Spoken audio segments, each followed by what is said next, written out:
देखो बच्चों, अपन पढ़ते हैं आगे लघु बीजाणु जनन। क्या पढ़ते हैं?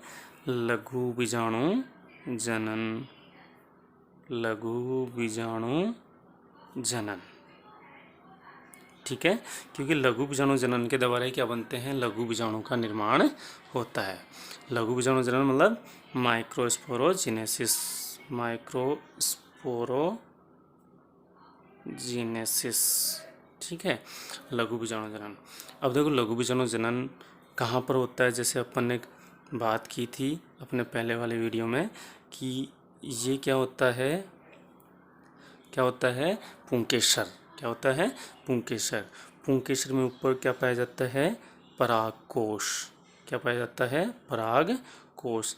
अपन बात कर रहे थे कि द्विबीजपत्री पादपों में, किसमें? द्विबीजपत्री पादपों में द्विकोष्ठीय परागकोश पाया जाता है। और अपन परागकोश का टीएस काट रहे थे। क्या काट रहे थे? टीएस। तब अपन ने देखा था इसके अंदर क्या होता है? 4 परागपाली या 4 लघु बीजाणु धानियों का निर्माण होता है।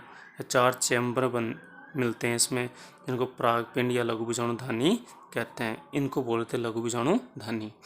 अब देखो, एक लघु बीजाणु धानी की बात करें अपन, जैसे ये एक लघु बीजाणु धानी, ठीक है। अब इस एक लघु बीजाणु धानी में देखो क्या होती है? बहुत सारी विभजोतक कोशिकाएं पाई जाती हैं। वैसे तो ध्यान रखना, पादप में जो भी वर्धिशील जो भी भाग है, पादप का जो भी वर्धिशील भाग होता है उसमें क्या पाई जाती हैं? विभजोतक कोशिकाएं। कौन सी कोशिकाएं? विभजोतक कोशिकाएं। और ये जो विभजोतक कोशिकाएं वो किस प्रकार की है? समरूपी। कैसी हैं? समरूपी विभजोतक कोशिकाएं। समरूपी विभजोतक कोशिकाएं, ठीक है।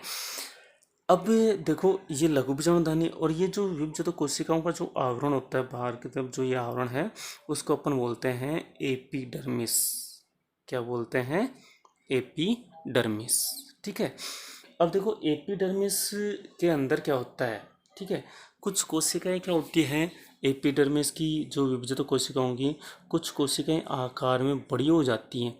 कुछ कोशिकाएं क्या हो जाती है? आकार में बड़ी हो जाती हैं। जो आकार में बड़ी हुई जो कोशिकाएं हैं उनको बोलते हैं अपन प्रसूतक कोशिका। कौन सी कोशिका? प्रसूतक, या आप पढ़ने में आएगा प्रप्सु कोशिका, या बोलते हैं आर्की स्पोरियल सेल। क्या बोलते हैं? आर्की स्पोरियल सेल, ठीक है। कौन सी कोशिका? प्रसूतक या प्रप्सु कोशिका या आर्किस्पोरियल सेल। ये जो आर्किस्पोरियल सेल है, देखो इस आर्किस्पोरियल सेल की बात कर लेते हैं अपन कि हैं कितनी लघु बीजाणु धानियाँ? 4 लघु बीजाणु धानियाँ। तो एक लघु बीजाणु धानी में एक आर्किस्पोरियल सेल्स का निर्माण होता है। ध्यान रखना, 4 लघु बीजाणु धानी हो गई तो द्विकोष्ठीय परागकोश में कितनी लघु बीजाणु धानी बनेंगी? 4 लघु बीजाणु धानियों का 4 प्रसूतक कोशिकाओं का निर्माण होता है। अब देखो, अपन इस जो आर्किस्पोरियल सेल है उसकी यहाँ पर बात करें अपन, ठीक है। ये जैसे कौन सी आ गई? आर्किस्पोरियल सेल, ठीक है। ये जो आर्किस्पोरियल, जो अपन मैं शॉर्ट में लिख दूँ ए सेल, ठीक है, आर्किस्पोरियल सेल। अब आर्किस्पोरियल सेल है तो वो क्या काम करती है? आगे परिणत विभाजन करती है। कौन सा विभाजन? परिणत विभाजन। अब देखो, थोड़ा सा समझना, 2 विभाजन आएंगे, एक परिणत और एक अपनत। परिणत और अपनत दोनों हैं तो कौन से? समसूत्री विभाजन। दोनों किस प्रकार के हैं? समसूत्री विभाजन ही हैं। परिणत का मतलब ये तो परिधि की तरफ विभाजन करता है। किस तरफ? परिधि की तरफ। और जो अपनत्व है उसमें क्या होता है? लंबवत विभाजन होते हैं। उसमें क्या होते हैं? लंबवत रूप से विभाजन होते हैं। अब इसमें क्या होता है? जैसे आर्किस्पोरियल सेल है उसमें परिणत विभाजन होता है, जिसके द्वारा, ध्यान रखना, जिसके द्वारा 2 कोशिकाओं का निर्माण होता है। कितनी कोशिकाओं का? 2 कोशिकाओं का, ठीक है।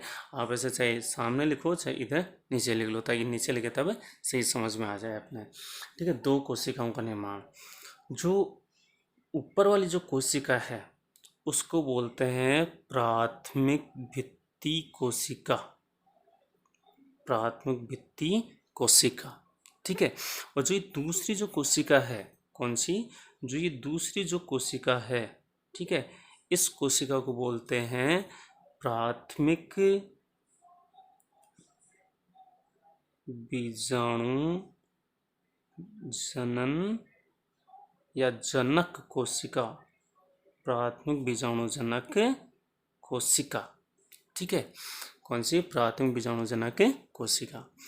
अब देखो जो प्राथमिक भित्ति कोशिका है, नाम देखो प्राथमिक भित्ति, मतलब भित्तियों का निर्माण करने वाली, किसका निर्माण करने वाली, भित्तियों का निर्माण।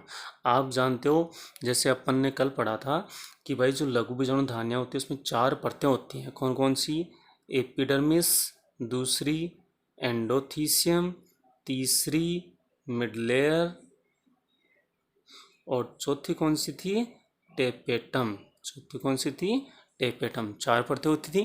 ठीक है। अब भित्ति, जो प्राथमिक भित्ति कोशिका है वो क्या काम करती है, इन भित्तियों का निर्माण करती है। एपिडर्मिस तो पहले से है ही, ये जो देखो, ये जो एपिडर्मिस है, लघु बीजाणु धानी के ऊपर तो क्या है, एपिडर्मिस विभजित कोशिकाओं की बनी हुई है। ठीक है। अब जो बाकी कितने परतें बच गई, 3, उन परतों का निर्माण किसके द्वारा होता है, प्राथमिक भित्ति कोशिका के द्वारा। अब देखो होता कैसे है कि प्राथमिक भित्ति कोशिका है, ठीक है, उसमें क्या होते हैं, परिणत और अपनत्व विभाजन होते हैं, परिणत और अपनत्व विभाजन। अभी मैंने बताया था, है तो वो क्या है, समसूत्री विभाजन ही है। कैसे हैं, समसूत्री विभाजन। और बहुत सारी कोशिकाओं का निर्माण कर लेते हैं, कोशिकाओं का निर्माण करते हैं तो वो कोशिका 3 परतों में व्यवस्थित हो जाती हैं। कितने परतों में, 3 परतों में। देखो कौन कौन सी, पहली परत तो अभी बताई थी, कौन सी परत आएगी, एंडोथीसियम। कौन सी परत, एंडोथीसियम परत। दूसरी कौन सी आती है, मिडिल लेयर। कौन सी आती है, मिडिल लेयर, मध्य परत। और तीसरी कौन सी होती है, टेपेटम। कौन सी परत, टेपेटम। तो ध्यान रखना, लघु बीजाणु धानी की जो परतें हैं उनका निर्माण किसके द्वारा होता है, प्राथमिक भित्ति कोशिका के द्वारा। ठीक है। अब इसकी बात करते हैं प्राथमिक बीजाणु जनक कोशिका। ये जो प्राथमिक बीजाणु जनक कोशिका है, ये कोशिका क्या करती है, अनियमित विभाजन करती है। क्या करती है, अनियमित समसूत्री विभाजन करती है, जिसके द्वारा बहुत सारी कोशिकाएं बन जाती हैं। द्वारा क्या होती है, कोशिकाओं का समूह बन जाता है, उसमें बहुत सारी कोशिकाएं बन जाती हैं। ठीक है। अब इन कोशिकाओं में क्या होता है, किसी एक कोशिका के आकार में क्या हो जाती है, वृद्धि हो जाती है। किसी एक कोशिका के आकार में क्या हो जाती है, वृद्धि हो जाती है। और जिस कोशिका के आकार में वृद्धि होती है, जैसे मैं इसको यहाँ पर लिखूँ, आकार में वृद्धि होती है, उसको अपन बोलते हैं, या आप ऐसे कह सकते हो, ऐसे वृद्धि याद न करके, कि इसमें, कि यहाँ पर जो कोशिकाएं हैं, ठीक है, अनियमित विभाजन करती है। कौन सा विभाजन, समसूत्री विभाजन। समसूत्री विभाजन द्वारा बहुत सारी कोशिकाओं का निर्माण हुआ। ये जो बहुत सारी जो कोशिकाएं हैं, बहुत सारी जो कोशिकाएं हैं, उनको अपन बोल सकते हैं प्राथमिक बीजाणु जनन कोशिका। क्या कह सकते हैं, प्राथमिक बीजाणु जनन कोशिका। ठीक है। अब प्राथमिक बीजाणु जनन कोशिका में से एक कोशिका में क्या होती है, वृद्धि। प्राथमिक बीजाणु जनन कोशिकाओं में से एक कोशिका में क्या होती है, वृद्धि। और ये वृद्धि वाली कोशिका को अपन ने यहाँ पर बना दिया। ठीक है। अब जो ये वृद्धि हुई, जिस कोशिका में ये जो वृद्धि हुई, उस कोशिका को हम अपन बोलते हैं लघु बीजाणु मात्र कोशिका। ठीक है, लघु बीजाणु मात्र, माइक्रोस्पोर मदर सेल, एमएमसी बोल दो, या पोलेन मदर सेल, या पीएमसी बोल दो। एमएमसी बोल दो या पीएमसी बोल दो, मतलब microspore mother cell, pollen mother cell, किसको बोल रहे हैं? लघु बीजाणु मात्र कोशिका को। लघु बीजाणु मात्र कोशिका किससे बनी? लघु बीजाणु जनन कोशिकाओं से। जनन कोशिकाएं किससे बनी थी भाई?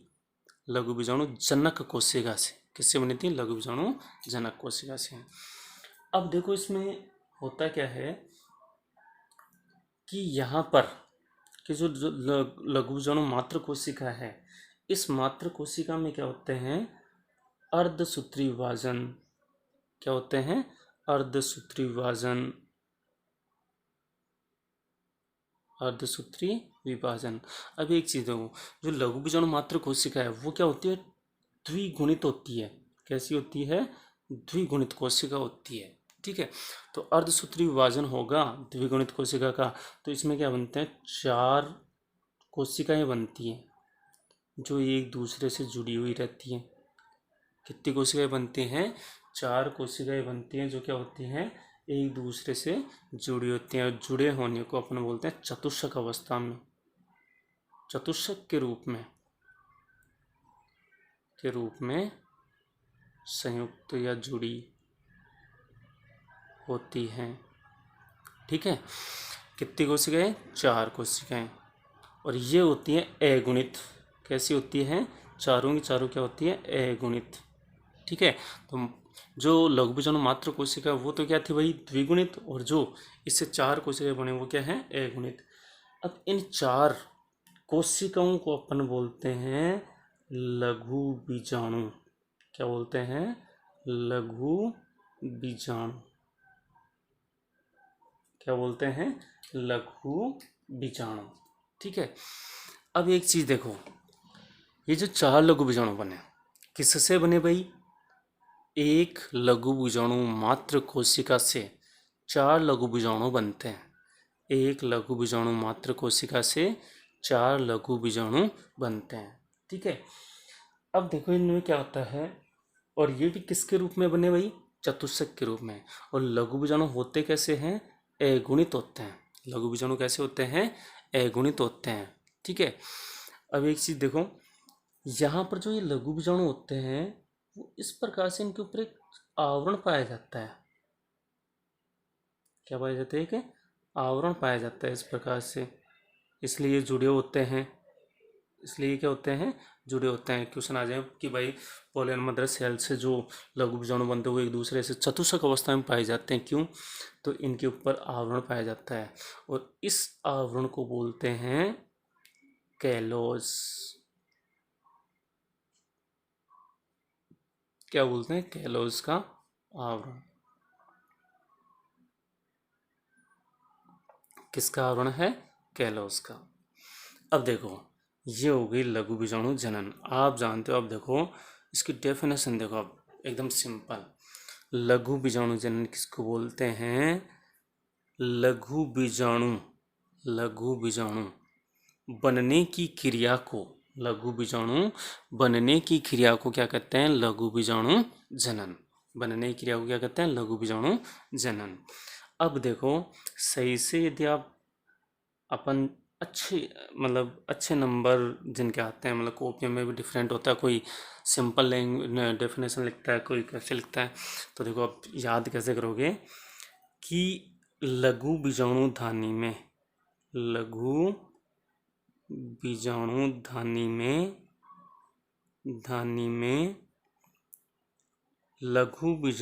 मात्र कोशिका के द्वारा, मतलब एमएमसी के द्वारा लघु बीजाणु बनने की क्रिया को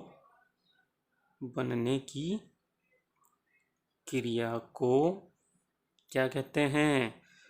लघु बीजाणु जनन कहते हैं। याद हो जाएगा कि लघु बीजाणु धानी में लघु बीजाणु मात्र कोशिका के द्वारा लघु बीजाणु बनने की क्रिया को लघु बीजाणु जनन कहते हैं। और एक लघु बीजाणु मात्र कोशिका द्वारा कितने लघु बीजाणु बनते हैं? 4 लघु बीजाणु बनते हैं, और वो भी किसके रूप में? चतुष्क के रूप में। अब देखो, जो ये 4 लघु बीजाणु बनते हैं किसके रूप में थे भाई? चतुष्क के रूप में। अब जो चतुष्क के रूप में है, तो ये चारों जो लघु बीजाणु वो क्या है? एक दूसरे से जुड़े हुए। ठीक है, वो क्या है? एक दूसरे से जुड़े हुए, जैसे मैंने अभी बताया, और किससे जुड़े हुए हैं, कैलोज के आवरण से, ठीक है, या कैलोज भित्ति बोल दो या कैलोज आवरण बोल दो, ठीक है। अब यहाँ पर क्या होते हैं, अब इस टाइम यहाँ पर जो लघु बीजाणु होते हैं वो इस टाइम क्या होते हैं, अंडाकार होते हैं। क्या होते हैं, अंडाकार। अब देखो ये इस प्रकार से जुड़े हुए चारों, और इनके ऊपर ये कैलोज भित्ति, कौन सी भित्ति, कैलोज भित्ति, ठीक है।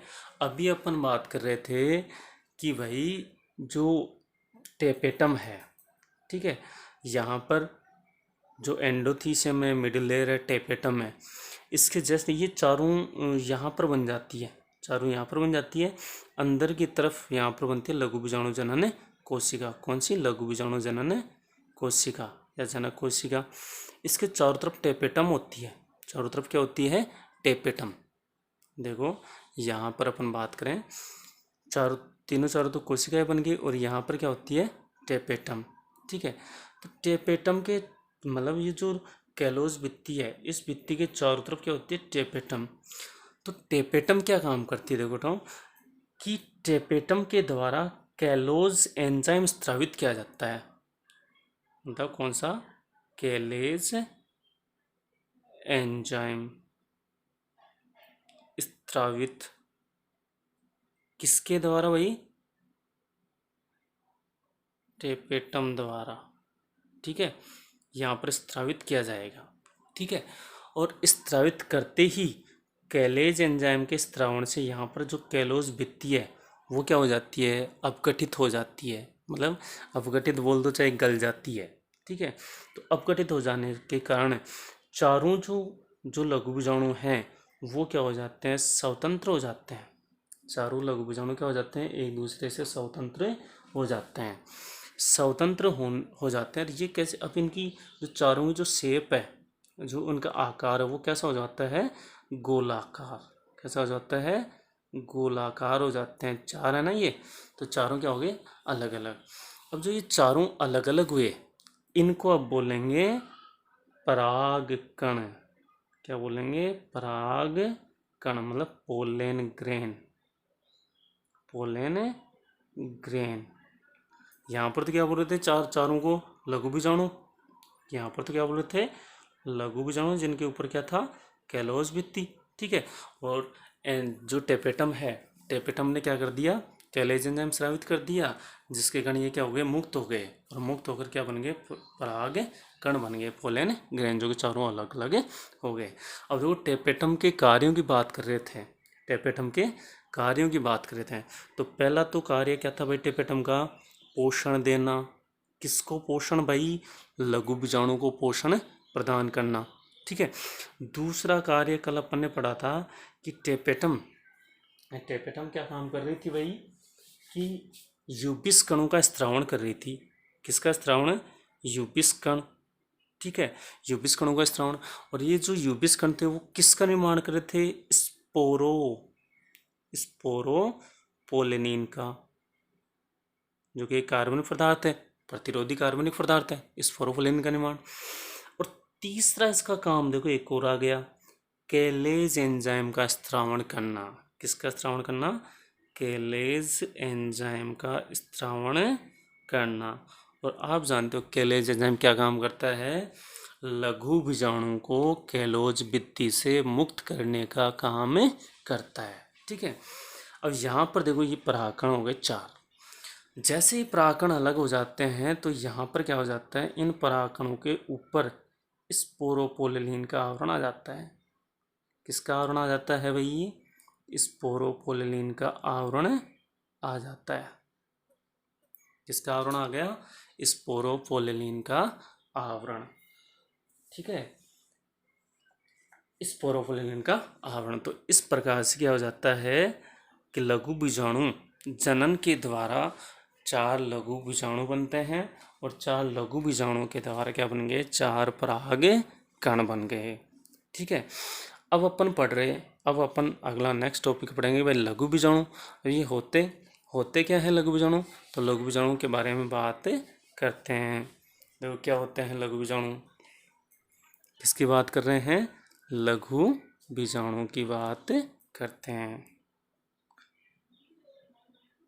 लघु बीजाणु या बोल सकते हो परागकण, मतलब पोलन ग्रेन। ठीक है, अब इसके बारे में अपन चर्चा करते हैं क्या होता है ये। ठीक है, और फिर अपन वो भी करेंगे कि ये चतुष्क के रूप में जो इसकी इनकी जो चतुष्क जो अवस्था है उसकी भी अभी बात करेंगे। पहले इसका देख लेते हैं कि ये परागकण की संरचना, इसकी स्ट्रक्चर देखते हैं। ठीक है, फिर इसकी अवस्था की बात करेंगे अपन कि ये एक लघु बीजाणु है या एक परागकण। क्या है? एक परागकण। अब भाई परागकण है तो इसमें के अंदर क्या है भाई? है तो ये कोशिका ही ना, तो कोशिका है तो इसके अंदर क्या है? ये न्यूक्लियस। क्या है ये? न्यूक्लियस मतलब केंद्रक। और इसके अंदर क्या होता है? द्रव्य, साइटोप्लाज्म मतलब कोशिका द्रव्य, कोशिका द्रव्य। ठीक है, और इसमें एक छोटी सी क्या होती है? रिक्तिका। इसमें क्या पाई जाती है? रिक्तिका, वैक्यूल। ठीक है, तो इसमें क्या पाई जाती है? रिक्तिका। अब देखो जो परागकण होता है, अभी अपन ने बात की कि इसके ऊपर क्या आ जाता है? स्पोरोफोलिन का आवरण, और वो आवरण इस प्रकार से जमा हो जाता है। स्पोरोफोलिन का जो आवरण है वो इस प्रकार से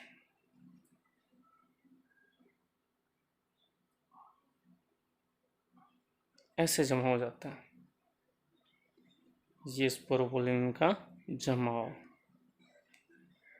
अब स्पोरोफोलिन के जमाव के कारण अब इसमें दो परतें हो गई। कितनी परतें हो गई? दो परतें। और उन दो परतों को अपन यहाँ पर अपन बोलते हैं, कितनी परतें हो गई? दो परतें। ठीक है, एक को तो बोलते हैं एक्साइन। क्या बोलते हैं? एक्साइन। और एक को बोलते हैं इंटाइन। एक्साइन का मतलब होता है बाह्य चोल, एंटाइन का मतलब होता है अंतः चोल।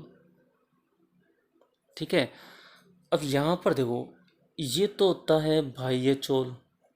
कौन सा है? पहला बाह्य चोल। और आप जानते हो भाई बाह्य चोल का निर्माण किससे हुआ? स्पोरोपोलेनिन से। जो कि स्पोरोपोलेनिन क्यों आया भाई यहाँ पर? यूबिस कणों के द्वारा, टेपिडम के यूबिस कणों के द्वारा स्पोरोपोलिन बनता है, और ये स्पोरोपोलिन क्या हो जाता है? परागकणों के चारों तरफ व्यवस्थित हो जाता है और बाह्य चोल का निर्माण करता है। और ये इसी स्पोरोपोलिन के कारण ही जो लघु बीजाणु या परागकण हैं वो लंबे समय तक संरक्षित या लंबे समय तक सुरक्षित रख सकते हैं, जिसको अपन बोलते हैं जीवाश्म के रूप में। जीवाश्म के रूप में क्वेश्चन आता है कि भाई परागकणों को जीवाश्म के रूप में कौन संरक्षित रखता है? तो कौन रखता है? स्पोरोपोलिन। ठीक है, अंदर वाली जो परत है ये दूसरी चोल आ गया, उसको बोलते हैं अपन अंतः चोल। कौन सा चोल? अंतः चोल। ठीक है, जो अंतः चोल होता है वो क्या होता है? पेप्टो, देखो ये बना होता है पेप्टो सेल्यूलोज का बना होता है। किसका बना होता है? पेप्टो सेल्यूलोज का। जो कि पेप्टो सेल्यूलोज का मतलब पैक्टीन और सेल्यूलोज, पैक्टीन और सेल्यूलोज का बना हुआ होता है। ठीक है, अब देखो इधर, अब थोड़ी सी अपन इसकी बात कर लेते हैं कि बाह्य चोल, कहीं कहीं पर बाह्य चोल नहीं पाया जाता, मतलब हल्का होता है या नहीं पाया जाता। वहाँ पर क्या होते हैं? छोटे छोटे छिद्र होते हैं। वहाँ पर क्या होता है? छोटे छोटे जगह खाली रह जाती है, छिद्र होते हैं इस जगह देखो। ठीक है, छोटे छोटे छिद्र होते हैं। और ये जो छिद्र होते हैं, ये जो छिद्र होते हैं वो लेंस के आकार के होते हैं। किस आकार के? लेंस आकार के। और इन छिद्रों को बोलते हैं जनन छिद्र। क्या बोलते हैं? जनन छिद्र, जर्म पोर। क्या बोलते हैं? जर्म पोर। ठीक है, जनन छिद्र। तो याद रखना, जनन छिद्र बाह्य चोल में पाए जाते हैं। जनन छिद्र किसमें पाए जाते हैं? बाह्य चोल के द्वारा जनन छिद्रों का निर्माण किया जाता है। जो द्विबीजपत्री जो पादप होते हैं उनमें जनन छिद्रों की संख्या 3 होती है। 3 किस्में होती है द्विबीजपत्री पादपों में, डाइकोट प्लांट में। ठीक है, इसीलिए जो 3 होते हैं इसलिए उसको बोलते हैं ट्राइकोलेंट।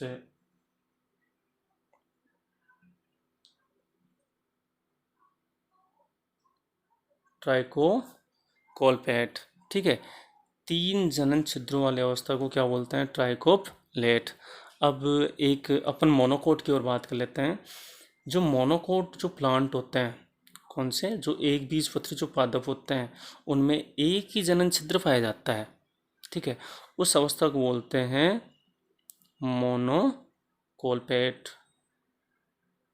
तो डाइकोलपैट अवस्था 3 जनन छिद्र वाली किस में पाई जाती है? द्विबीजपत्री पादपों में। और एक जनन छिद्र किस में पाया जाता है? एक बीजपत्री मतलब एक जनन छिद्र एक बीजपत्री पादपों में, जिसको कौन सी अवस्था बोलते हैं? मोनोकोलपैट अवस्था कहते हैं। अब एक चीज देखो, यहाँ पर थोड़ी सी कि इसकी बात करते हैं अंतःचोल की, कि जो जनन छिद्र होते हैं तो जनन छिद्र क्या काम करते हैं? इन जनन छिद्रों से जो अंतःचोल होती है वो क्या काम करती है? पराग नलिका का निर्माण करती है। इस प्रकार से देखो, ये ऐसे, तो अंतःचोल होता है वो क्या करता है? पराग नलिका का निर्माण। यहाँ पर ऐसे, ये क्या है? पराग नलिका। ये कब बनती है? जब जो परिपक्व जो परागकण पोलिनेशन के द्वारा जब दूसरे प्लांट की स्टिग्मा पर जाते हैं, मतलब दूसरे पादप की वर्तिका अगर पर जाते हैं, तब क्या होता है? पराग नलिका का निर्माण होता है। अब देखो, ये पराग जो नलिका का निर्माण हुआ, इस पराग नलिका का निर्माण होता है वो अंतःचोल के द्वारा होता है। कौन से? अंतःचोल, मतलब इंटाइन के द्वारा। किसके द्वारा? इंटाइन के द्वारा। अब एक चीज और, कि भाई जितने परागकण में जितने जनन छिद्र होते हैं उतने ही क्या बनती हैं? पराग नलिकाओं का निर्माण होता है। जैसे 2 जनन छिद्र हैं तो 2 ही पराग नलिका बनेंगी, 3 है तो 3 बनेंगी। ठीक है, तो इस प्रकार से इनमें जितने पराग जनन छिद्र होंगे उतनी ही क्या बनेंगी? पराग नलिका का निर्माण होता है। ठीक है, तो ये किसकी बात हो गई? लघु बीजाणु जनन की, पराग कण की बात हो गई। अब थोड़ी सी, अब ये अपन ने थोड़ी वहाँ पे बोला था कि लघु बीजाणु की व्यवस्था कैसी होती है। लघु बीजाणु की व्यवस्था की बात करते हैं अपन, कि किसके रूप में पाए जाते हैं भाई? चतुष्क के रूप में। किसके रूप में पाए जाते हैं? चतुष्क के रूप में। ठीक है, और चतुष्क के रूप में पाए जाते हैं। और ये क्या होते हैं? व्यवस्था के आधार पर ये क्या होता है? 5 प्रकार के होते हैं। कितना प्रकार? 5 टाइप्स, 5 प्रकार। ठीक है, देखो पहली व्यवस्था कौन सी होती है? ठीक है, पहली व्यवस्था चतुष्फलकीय अवस्था। चतुष्क फलकीय अवस्था, टेट्राहेड्रल। कौन सी अवस्था? टेट्राहेड्रल स्टेज, चतुष्फलकीय अवस्था। अब देखो चतुष्फलकीय अवस्था में क्या होता है कि जो 4 लघु बीजाणु 4 परागकण हैं, तो 3 परागकण तो इस प्रकार से व्यवस्थित रहते हैं, ऐसे 1 2 और 3। 3 तो हो गए सामने। ठीक, 3 तो क्या हो गए? सामने। और एक क्या हो गया? जस्ट पीछे की ओर। 3 तो सामने हो गए और एक इनके पीछे की ओर हो गया। तो इस प्रकार की अवस्था को क्या बोलते हैं? चतुष्फलकीय अवस्था। और ये जो चतुष्फलकीय अवस्था होती है वो ध्यान रखना हमेशा द्विबीजपत्री पादपों में पाई जाती है। किसमें पाई जाती है? द्विबीजपत्री पादपों में चतुष्फलकीय अवस्था पाई जाती है। एक होती है आइसोबाइलेटरल, मतलब सम द्विपार्श्व। कौन सी अवस्था? सम द्विपार्श्व अवस्था, आइसोबाइलेटरल। ठीक है। सम द्विपार्श्व अवस्था में क्या होता है, देखो कि इसके अंदर जो चारों जो लघु बीजाणु है वो सामने होते हैं एकदम एक दूसरे के समकोण पर। ठीक है। और ये होता है मोनोकोट, मतलब एक बीजपत्री पादपों में। किसमें पाया जाता है? एक बीजपत्री पादपों में। ठीक है। तो चतुष्फलक की अवस्था द्विबीजपत्री पादपों में 3 सामने होते हैं और एक पीछे की ओर होता है। समद्विपार्श्व अवस्था चारों क्या होते हैं? समकोण पर होते हैं, समान रूप से 2 पार्श्व भागों में बटे होते हैं। और किस पाया जाता है? मोनोकोट प्लांट में। और तीसरी अवस्था होती है क्रोशित अवस्था। कौन सी अवस्था? क्रोशित, डाइकोसेट, डाइकोसेट। क्रोशित अवस्था देखो, इसमें क्या होता है? दो तो समकोण पर होते हैं, दो तो क्या होते हैं? समकोण पर होते हैं। एक नीचे होता है और एक क्या होता है? पूरा का पूरा पीछे। दो तो क्या होता है? समकोण पर, एक नीचे और एक पूरा का पूरा क्या होता है? पीछे की ओर। तो ऐसी चतुष्फलक की अवस्था एक आता है मैग्नोलिया। किसमें? मैग्नोलिया प्लांट में पाया। किसमें होता है? मैग्नोलिया प्लांट में। चौथी प्रकार की अवस्था आती है टी शेप। किसमें? टी आकार। ठीक है। और टी आकार मतलब इसके अंदर इस प्रकार से दो तो समकोण पर और दो क्या होते हैं? लंबवत। दो क्या होते हैं? सॉरी, ये यहाँ पर दो क्या हो गए? लंबवत। ठीक है। ये तो आप कैसे कह सकते हो? अनुप्रस्थ, दो अनुप्रस्थ और दो क्या हो गए? लंबवत। दो क्या हो गए?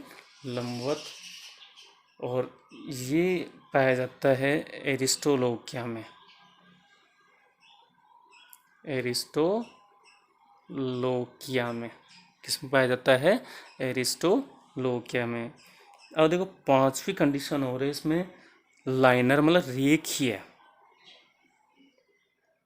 लाइनर मतलब रेखीय अवस्था। रेखीय अवस्था मतलब चारों के चारों क्या हो? एक रेखा में हो। 1 2 3 और ये 4 रेखा में है। ठीक है। और ये पाया जाता है हेलोफिया में। सॉरी, हेलोफिया में। कौन सी चतुष्क अवस्था पाई जाती है? रेखीय। तो एग्जाम में ये सिर्फ एग्जाम्पल पूछेगा, उदाहरण पूछेगा इसके कि भाई चतुष्फलक की अवस्था कौन से पादप में पाई जाती है। ध्यान रखना, द्विबीजपत्री पादप में कौन सी अवस्था पाई जाती है? चतुष्फलकीय अवस्था पाई जाती है। अब एक चीज देखो, एक यदि मतलब चतुष्फलक अवस्था तो है, यदि मानो एक ऐसी अवस्था हो जैसे ये अवस्था, इसमें मानो ऐसे उल्टे सीधे 5 मतलब 4 से ज़्यादा आ जाए, 4 या 4 से मतलब 5 या 5 से ज़्यादा या 4 से ज़्यादा आ जाए, तो ऐसी अवस्था को अपन बोलते हैं बहुबीजाणुता। क्या बोलते हैं? बहुबीजाणुता। बहुबीजाणुता, पोलिस्पोरी इंग्लिश में बोलते हैं, पोलिस्पोरी। देखो क्या होता है पोलिस्पोरी। पोलिस्पोरी देखो क्या होता है, ये एक चतुष्क है। क्या है ये? एक चतुष्क। तो एक चतुष्क में 4 से अधिक लघु बीजाणु, 4 से अधिक लघु बीजाणु प्रेजेंट हो, उपस्थित हो, तो उसे क्या कहते हैं? लघु बीजाणुता कहते हैं। तो उसे क्या कहते हैं अपन? लघु बीजाणुता। है समझ में? तो 4 से अधिक, ये छोटा सा क्वेश्चन पूछ लिया जाता है आधे नंबर का कि भाई बहुभुजाणुता, सॉरी लघुभुजाणुता नहीं, बहुभुजाणुता किसे कहते हैं। तो बहुभुजाणुता किसको बोलते हैं कि एक चतुष्क में यदि 4 से ज़्यादा लघु बीजाणु हों तो उसे अपन क्या बोलते हैं, बहुभुजाणुता या पॉलीस्पर्मी कहते हैं। अब देखो ये तो लघु बीजाणु की बात हुई। अब कुछ एक दो छोटी छोटी परिभाषाएं आती हैं, तो उन परिभाषाओं की अपन बात करते हैं, चर्चा करते हैं।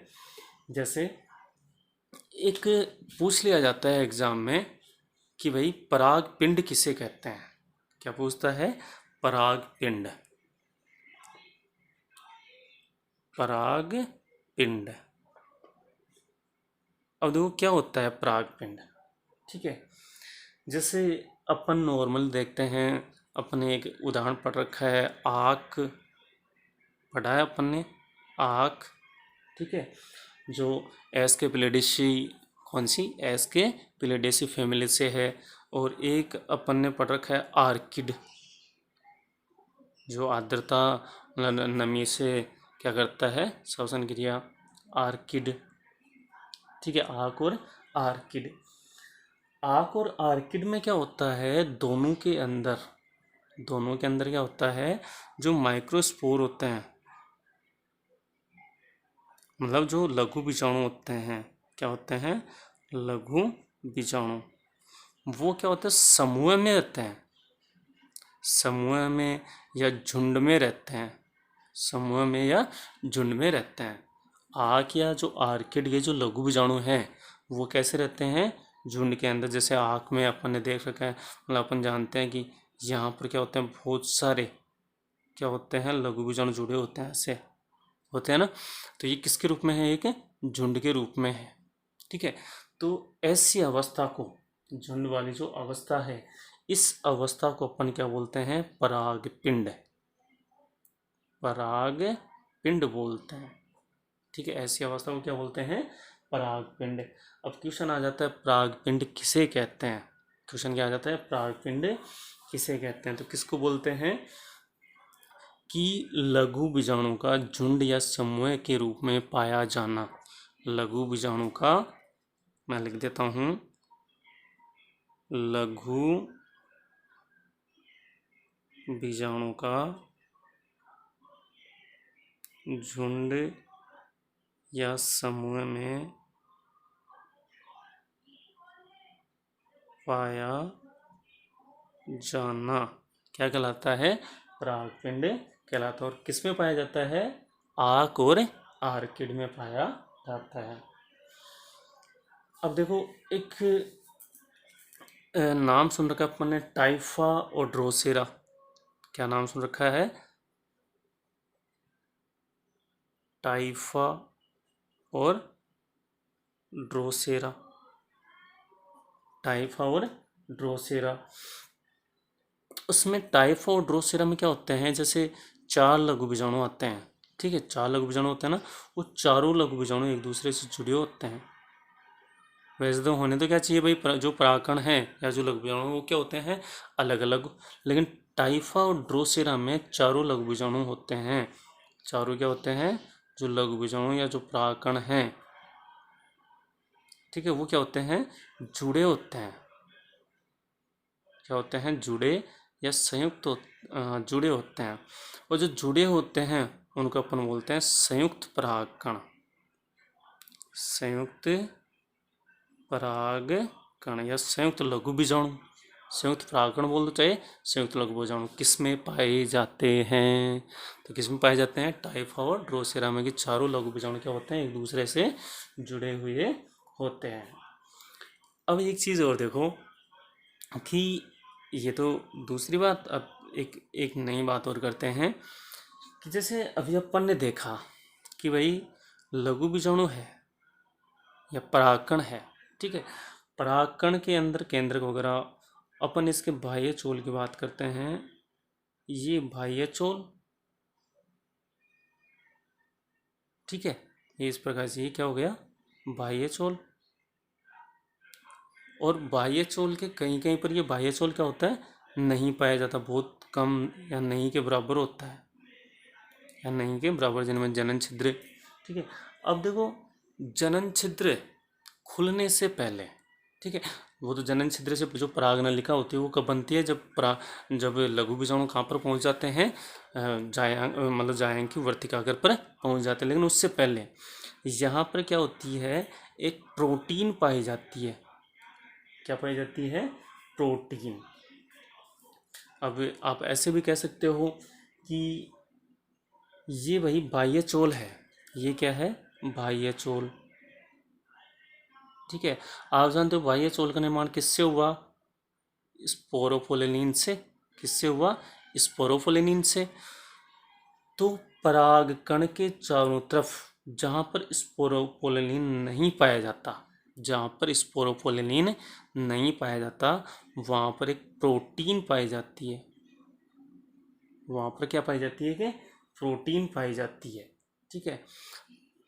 ये जो प्रोटीन है, तो याद रखना कि परागकणों में, कि बाह्य चोल पर, जहाँ पर बाह्य चोल का निर्माण स्पोरोफोलिन, तो जहाँ पर स्पोरोफोलिन नहीं पाया जाता वहाँ पर क्या पाई जाती है? प्रोटीन पाई जाती है। अब देखो, परागकण होते हैं, परागण की क्रिया करते हैं। किसकी क्रिया करते हैं? परागण की क्रिया। परागण की क्रिया आप जानते हो किसके द्वारा? कीटों के द्वारा, या वायु के द्वारा, जल के द्वारा, किसी के द्वारा हो सकती है, मतलब जीवों के द्वारा। तो परागण की क्रिया के दौरान ये परागकण जाते हैं।